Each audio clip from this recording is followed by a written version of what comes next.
Assalamualaikum warahmatullahi wabarakatuh, Sobat Misteri Sunyi Mencekam. Edisi cerita misteri kali ini boleh dibilang spesial karena kita kehadiran seorang narasumber yang akan menceritakan tentang adik kandungnya yang pernah mengalami mati suri. Dan cerita ini dituturkan oleh seorang ibu yang namanya tidak mau disebutkan.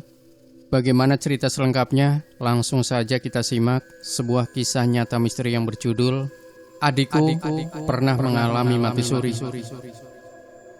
Monggo silahkan Ibu. Assalamualaikum warahmatullahi wabarakatuh. Kali ini aku akan bercerita tentang kisah misteri dan nyata yang terjadi pada anggota keluarga aku ya, yaitu adikku yang perempuan beberapa tahun yang silam. Begini kisahnya. Kami tinggal di kota Jakarta yang besar, yang penuh dengan hiruk pikuk dan segala pernak-perniknya. Aku tinggal bersama satu adik wanita dan 3 adik laki-laki. Kebetulan aku yang paling tua. Waktu itu adikku masih SD ya, dan kami hidup dengan ayah dan ibu yang sangat mencintai kami. Hingga pada suatu hari kejadian itu terjadi. Tanpa diduga dan tiba-tiba adikku yang masih SD kelas 3 itu pulang ke rumah. Dan dia tidak berani masuk ke rumah karena takut dimarahin dengan orang tua karena belum waktunya dia sudah pulang. Dia hanya berdiri di muka pintu dan dia hanya menangis dan terdiam. Sampai akhirnya ibuku menghampiri dan kami menghampiri lalu bertanya kenapa dan mengapa. Tapi adikku hanya diam dan tiba-tiba kulihat badannya lemah. Sampai akhirnya kami berinisiatif untuk membawa adikku ke dokter. Kami bawa ke rumah sakit yang cukup besar karena melihat kondisi adikku itu sudah agak sedikit melemah dan agak parah. Lalu kami membawanya. Setibanya di rumah sakit itu, para dokter dan perawat agak kebingungan. Katanya, kenapa ini kok sudah begini baru dibawa? Ya kita nggak tahu ya, namanya penyakit kan kita nggak ada yang ngerti gitu. Akhirnya dokter berusaha untuk memberi infusan, berusaha untuk memberikan yang terbaik. Ya intinya sudah masuk ruang UGD lah. Adik perempuan kecilku itu, kasihan aku melihatnya dengan muka yang pucat ya, dengan badan yang lemah. Dan susternya berkata bahwa infusannya ini tidak bisa masuk di tangan. Kami semua bingung ya. Sampai akhirnya diakalin gimana caranya adikku dililit dengan selimut yang tebal untuk didapatkan kehangatan supaya suhu tubuhnya normal kembali agar infusannya itu bisa masuk. Dan aku secara tidak sengaja mendengar perkataan dokter dan perawat itu bilang, berdoa ya dek, mudah-mudahan infusannya bisa masuk, biar bisa dapat pertolongan. Tapi pada saat itu kulihat adikku sudah menutup matanya.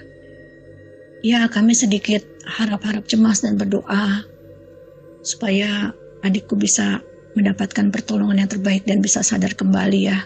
Setidaknya di ruang UGD itu adikku bisa untuk menerima infusan. Ya selang beberapa menit, gak sampai jam lah ya. Tiba-tiba Tuhan kasih mukjizatnya, adikku bisa menerima infusan ke dalam tangannya.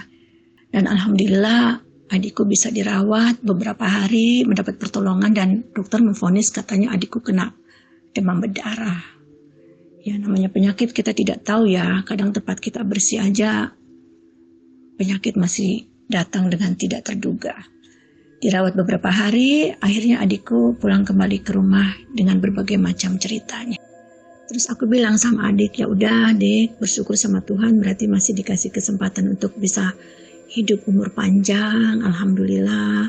Ya lebih banyak lagi lah ya, berdoa sama Tuhan, sholat dan jangan ditinggal, berarti Tuhan masih sayang dan masih kasih kesempatan buat adik untuk bisa menjalani kehidupan yang lebih baik, aku bilang gitu. Dan dia cuma manggut-manggut sambil sedikit agak menangis sedih gitu. Aku mendengarnya agak sedikit bergidik ya, apa mungkin adikku sudah ketemu malaikat ya. Terus aku bertanya lagi, terus kamu ditanya apa dek? Aku ditanya kak, katanya kamu namanya siapa? Terus kamu kenapa datang ke sini, main-main ke sini? Katanya, kamu belum waktunya ke sini, nggak boleh kamu main-main ke sini belum waktunya. Udah kamu pulang lagi ya katanya. Dan terus aku diantar pulang lagi kak sama bapak-bapak itu. Dan anehnya setelah aku pulang kak, aku ngerasain jarum suntikan masuk ke tangan aku. Dan itulah kak katanya. Terus aku bisa dirawat. itulah cerita pengalaman dari adikku yang sempat mati suri. Di saat senggang, aku sempat bercanda-canda dan bertanya dengan adikku, "Dek, kakak mau tanya, waktu kamu di dalam ruang UGD itu, kenapa kamu tidak merespon ya dek ya? Bahkan jarum infus itu aja tidak bisa masuk. Sebenarnya apa yang terjadi?" katanya. Akhirnya adikku berkata dan bercerita dengan mata berkaca-kaca. Dia bilang, "Kakak tahu gak kak, sebenarnya waktu itu aku sudah mati kak," katanya. "Tapi aku mati suri sesaat. Karena aku merasa waktu itu aku digendong sama orang tinggi besar kak, pakai jubah. Digendong di belakang kak, di punggung. Aku diajak jalan lurus aja. Terus di sepanjang kiri kanan itu kak, aku mendengar orang minta-minta tolong katanya. "Tolong pak, tolong bu," katanya. Tapi gak ada yang nolong, mereka cuma teriak-teriak aja kak, katanya. Terus aku tetap dibopong terus sama bapak yang tinggi besar itu sampai di satu titik aku berada di dalam suatu ruangan kak. Tapi itu seperti gerbang katanya, adikku bercerita.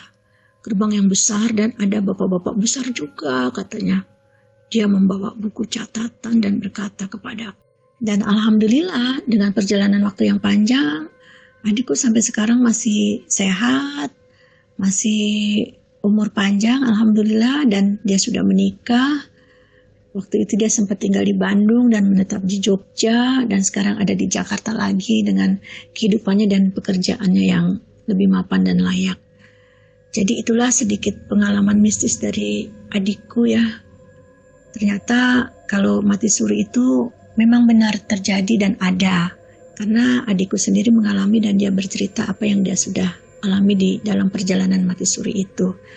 Ya alhamdulillah masih diberi kehidupan, kesempatan untuk bisa hidup lebih panjang, masih bisa beraktivitas dengan baik. Dan inilah sedikit pengalaman cerita dari adikku.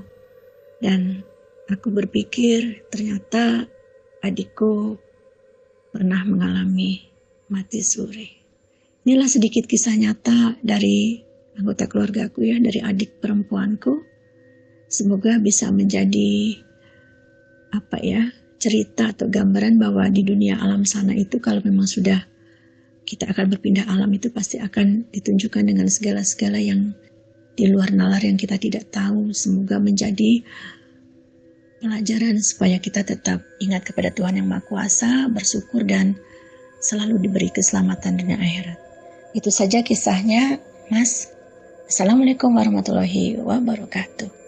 Terima kasih untuk Ibu yang sudah rela menjadi narasumber di channel Sunyi Mencekam. Jangan lupa berikan komentar Anda, like, share video ini, subscribe channel Sunyi Mencekam, dan kembali nantikan cerita-cerita misteri terbaru dari kami. Wassalamualaikum warahmatullahi wabarakatuh.